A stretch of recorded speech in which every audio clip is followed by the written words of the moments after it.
ذرا تصور کریں کہ دنیا میں اگر گوگل نہ ہوتا تو کیا ہوتا۔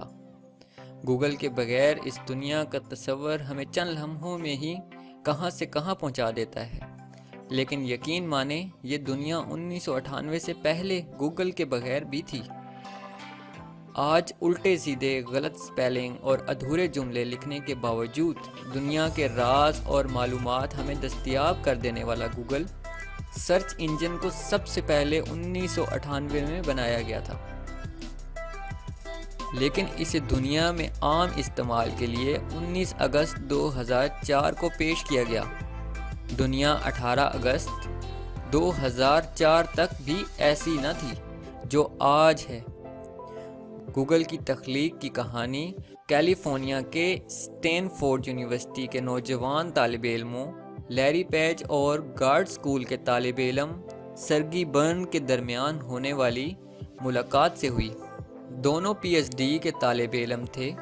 انہوں نے پہلی ملاقات میں تو کسی چیز پر اتفاق نہیں کیا، لیکن جلد ہی وہ ایک انقلابی فیصلہ کرنے میں کامیاب ہو گئے۔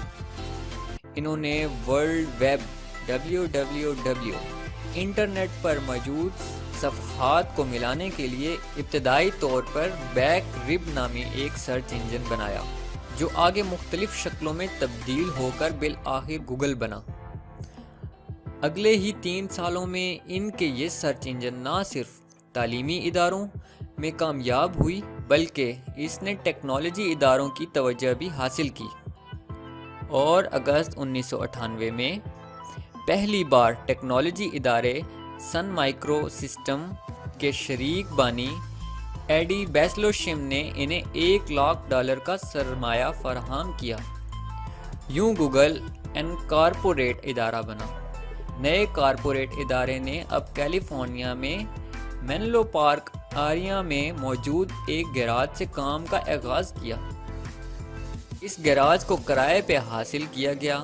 آگے چل کے یہ گیراج اس ادارے کا مرکزی دفتر بنا، اور اس گیراج کی مالکن سوزن ووج کی پہلی گوگل ملازمہ نمبر 16 اور پھر اسی ادارے کی کمپنی یوٹیوب کی چیف ایگزیکٹو آفیسر CEO بنی۔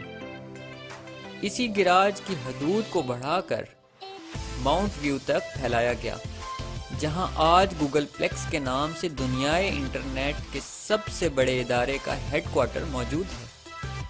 گوگل کا پہلا ڈوڈل 1998 میں ہی بنایا گیا، پھر ایک کے بعد ایک اور ہر ملک کے لیے الگ الگ اور خصوصی مواقع پر بھی اسپیشل ڈوڈل بنانے کا کام شروع کیا گیا۔ آج گوگل کے دفاتر دنیا کے 50 ممالک میں موجود ہیں، اور اس کے 60